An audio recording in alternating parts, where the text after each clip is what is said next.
Settle ஆகல எப்படி settle ஆகணும், என்னதான் உங்களுக்கு செட்டில் ஆகணும்? செட்டில்ன்றது இப்ப நீங்க என்னதான் சொல்ல வரீங்க? ஸ்கூல் படிக்கும் போதே காலேஜ் போனா செட்டில், காலேஜ் போனா வேலைக்கு போனா செட்டில், வேலைக்கு போனா கல்யாணமான செட்டில், கல்யாணமான குழந்தை பிறந்த செட்டில், அப்படியே கேள்வி திரும்பி ரிப்பீட்டர்ல போகும். இந்த 20 to 35 வயசுக்குள்ள இந்த கார் வாங்கணும், வீடு வாங்கணும், இதெல்லாம் தான் நம்ம நினைச்சிட்டு இருக்கோம் செட்டில். 35 வயசுக்கு மேல நமக்கு பிறந்த பிள்ளைகள் நல்ல ஒரு வாழ்க்கை அமைச்சு கொடுக்கணும், அதுக்கு கல்யாணம் பண்ணி கொடுக்கணும் நினைக்கிறதா ஒரு செட்டில். அதுக்கு மேல ஒரு 60 வயசு ஆகும்போது வேற குழந்தைகள் எல்லாம் பாத்துக்கணும், அதெல்லாம் நல்லா இருக்கணும், இதெல்லாம் தான் நீங்க நினைக்கிற செட்டில். அப்ப இங்க செட்டில்ன்றது என்ன? வயசுக்கு வயசு மாறுது. இதெல்லாம் இருந்தா செட்டில்னு நம்ம யார் சொல்லி நம்ப வச்சிருக்கீங்க? செட்டில்ன்றதை நீங்க எதை வச்சு டிஃபெண்ட் பண்றீங்க? நம்ம எவனுக்கும் ஒருத்தனுக்கு ப்ரூவ் பண்ண நான் ஏங்க ஓடணும்?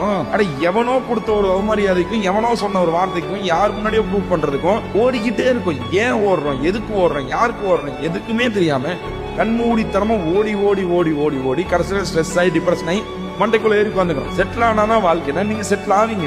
ஆனா எப்ப வாழுவீங்க? நாளைக்கு ஒரே நாள்ல ஜீவம்பா போட்ட மாதிரி நம்ம கை கிடைச்சதுச்சு, நம்ம அங்கேயே ஸ்கைப்ல நின்றுவோம்னு நினைக்கிறீங்க?